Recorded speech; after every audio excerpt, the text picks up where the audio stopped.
What's up, horror fans? Welcome back to the Horror Channel. I'm your host, Greg, and in today's video, let's talk about the brilliant slasher comedy, Broken Lizards, Club Dread. That's right, this is a brilliant slasher and a brilliant comedy. It's very straightforward. It is a very straightforward slasher horror film mixed with a lot of comedy. It's not a parody, it's not a spoof.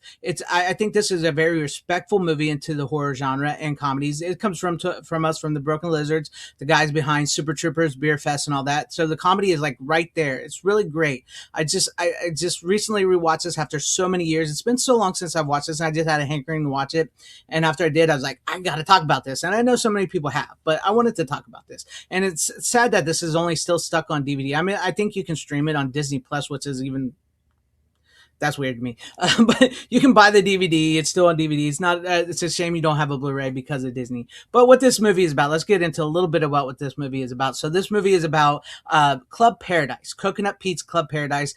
Bill Paxton plays Coconut Pete, a singer similar to Jimmy Buffett, but don't mention Jimmy Buffett's Margaritaville in front of him, right? So him and his staff and all these people coming on this island to have a pleasure island and everything with the staff begins to be stalked by a killer, much like a slasher, a machete wielding killer. And as the comedy comes from all the cast and everything. The slasher and everything is played so straight. Like the consequences are serious. People are being killed, and there is a serious situation going on. And what comes with the comedy comes from this is it's just like the people that with Putman, the tennis pro, and Kevin Heffernan as the masseuse and everything, and the stuff that they do. It's like it's not like slapstick, but it's like the stuff they do and say and how they react to situations and stuff. It's very absurd, but also feels kind of real at the same time. And as the killings begin and them trying to hide it, cover it up, and everything like that. It's just like it's very entertaining and very fascinating to watch how they blend the comedy with the horror situations and how it is taking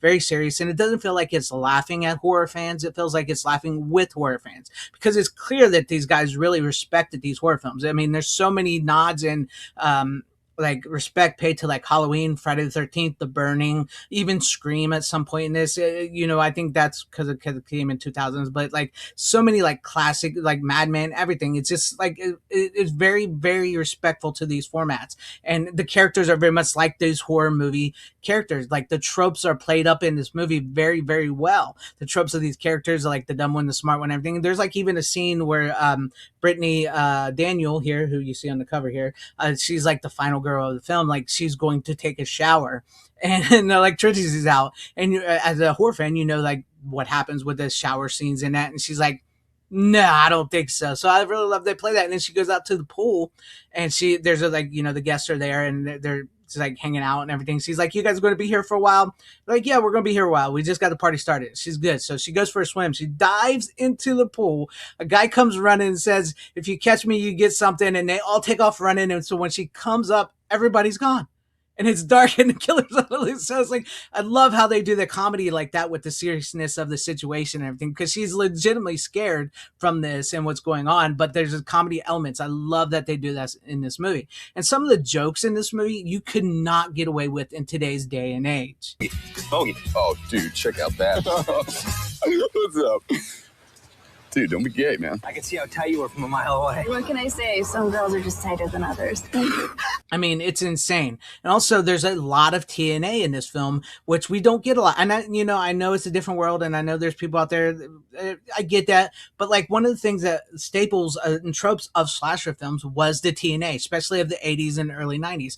And it's something we all love to see. We love to see good looking women, TNA and everything. And I've always been in the mind that's something that needs to be brought back into the slasher films. And as a straight male, I want to see TNA. And if you don't want to see TNA, but you are of the opposite sex or whatever, and you want to see the other stuff, I think they should put that in there for you guys as well too. Because if I'm going to get TNA back, you guys need some of that. That's like my consensus. But I love the fact that they play a lot. They have these tropes. They do the slashing, they do the killing, they play the seriousness of the situation, they play up the comedy very well. They're respectful to horror fans. They show the TNA. It's just like you really could not get a movie like this in today's day and age. and I'm so glad that it still exists. And Bill Paxton, may he rest in peace, is incredible in this film, and we needed more of him in this. This movie is like almost 2 hours long as it is. This is done rated cut, but there's like so many like special features behind here. The 22 deleted scenes where you could have made this movie almost 3 hours long is so much. We needed more Bill Paxton in the movie. He's in it for a long time, but we needed more of him in it because he's so great as Coconut Pete, this burned out ex hippie pothead who like margarita. Well, sorry, pina colada, not margarita. Pina coladas and stuff in Pleasure Island and all this, and it's just like he's so great in this, and the songs. I don't know if they ever put the album on a CD, but like his songs, I would love to get a CD of all of his songs from Coconut Pete songs. But like with the Club Dread, each character, like I mentioned Putman and Doug Heffernan as the masseuse, and then Dave, who's Bill Paxton's nephew, who's just like this drug idiot, and then you got the fun police Sam. Just no spoilers here, but let's say that maybe there's a one of them might be the killer. And then you have Juan here, who's so great. I love Juan, and in his relationship with Penelope, even though her name's Penelope, played by Jordan Ladd, and how that goes about and everything. It's just so great, so fun. So if you're looking for like a really good time, like if you haven't seen a good slasher lately, if you've never seen this movie, I highly recommend Broken Lizards Club Dread. It is great. It is horror. It is slasher horror film and great comedy. And it's not a parody. It's not like Scary Movie. It's not a spoof, right? It's very respectful, as I keep saying.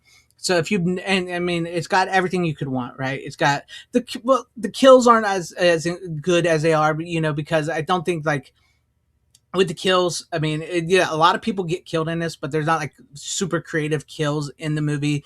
But it works for the movie, right? Because you're interested. And one of the things this does really great is like it gets you interested into the characters, and you don't want to. That's another great thing. Before I close out this video, is I know it's a little later in the video than I anticipated, but that's another thing. Like these characters, you really care about these characters. You really get to know. And that's one of the good things with a little bit of an extra runtime than a 90-minute slasher is you really get to know these characters. You get to know who they are, how they feel in these movies, and the relationships they build with one another. And when they start to go, get killed off, and who could be the killer, you really feel for that. You really get into that, and I think that's something that's really well done. That's why I think this movie is so brilliant. It is a brilliant slasher, a brilliant comedy, and it is a fun freaking watch, especially if you're a horror fan. I love a good slasher. I'm a sucker for slasher films. That's like my favorite subgenre of horror, slasher, and I think this hits every note for me. And the comedy is a bonus because it is so great to see these guys just play off each other, and the cast is incredible with Brittany Daniel, Bill Paxton,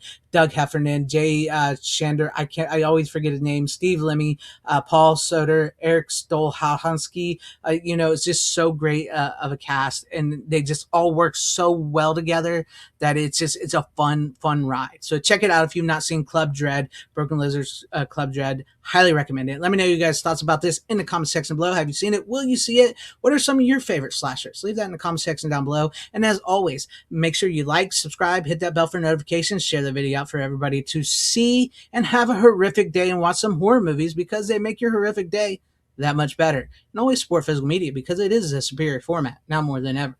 Godspeed. Is it too much to ask? Have sex with the guest. Some of them are bad looking.